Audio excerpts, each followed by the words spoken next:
ఎదురుదెబ్బ తగిలింది. గతంలో తాను కబ్జా చేసిన ప్రభుత్వ భూమిని అధికారులు స్వాధీనం చేసుకున్నారు.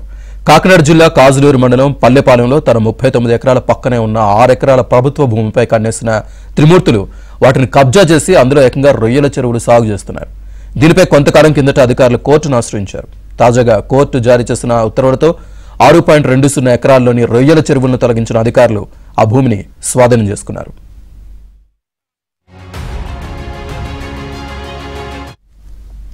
ఇదే అంశానికి సంబంధించి పూర్తి సమాచారాన్ని మా కరెస్పాండెంట్ అప్పారావు అందిస్తారు. అప్పారావు.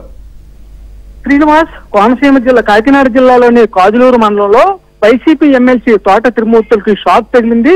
గత అధికారాన్ని అర్థం పెట్టుకుని వైసీపీ ప్రభుత్వంలో గడిచిన 5 ఏళ్ల పాటు ప్రభుత్వ భూముల్ని దర్జాగా అనుభవిస్తూ అందులో రొయ్యల చెరువులు కూడా సాగు చేసుకుంటూ భారీగా సంపాదించిన తోట త్రిమూర్తులకి పెద్ద షాకే తగిలింది. అతని కబ్జాకారంలోంచి ఎట్టకేలకు ప్రభుత్వ భూమిని ఈ రోజు రెవెన్యూ అధికారులు పోలీసుల సమక్షంలో స్వాధీనం చేసుకున్నారు. అయితే గతంలో ఎప్పటి నుంచో ఈ భూములు తోట త్రిమూర్తుల ఆక్రమణలో ఉన్నప్పటికీ పలుసార్లు అధికారులు వాటి చెర విడిపించడానికి ప్రయత్నం చేశారు. అయితే తోట త్రిమూర్తులు మాత్రం తనకున్న అధికార బలంతో ఎప్పటికప్పుడు భూముల్ని కాపాడుకుంటూ వస్తున్నాడు.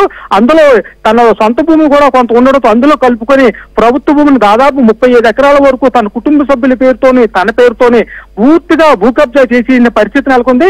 అయితే ప్రభుత్వం మారిన నేపథ్యంలో తోట త్రిమూర్తులకి అక్రమాలకి ఓ రకంగా చెక్ పడిందని చెప్పాలి. ఈ రోజు గత 2 రోజుల కింద కోర్టు కూడా ఈ భూములు స్వాధీనం చేసుకోవాలని రెవెన్యూ అధికారులకి ప్రభుత్వం కోర్టు ఆదేశాలు జారీ చేయడంతో ఈ రోజు దాదాపు పోలీసు బలగాలతో రెవెన్యూ అధికారులందరూ కలిపి ఒక చోట 11 ఎకరాలు మరొక చోట 4 ఎకరాలు మొత్తం 16 ఎకరాల వరకు ప్రభుత్వ భూమిని తిరిగి స్వాధీనం చేసుకున్నారు.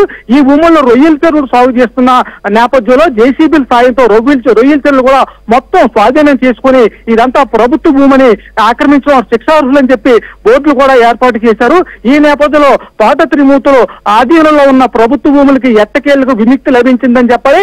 అయితే దీనికి సంబంధించి తోట త్రిమూర్తులు తాజాగా మీడియా సమావేశం ఏర్పాటు చేసి పోలీసులు భారీ స్థాయిలో ఇలా రావడంపై కూడా అభ్యంతరం వ్యక్తం చేశారు.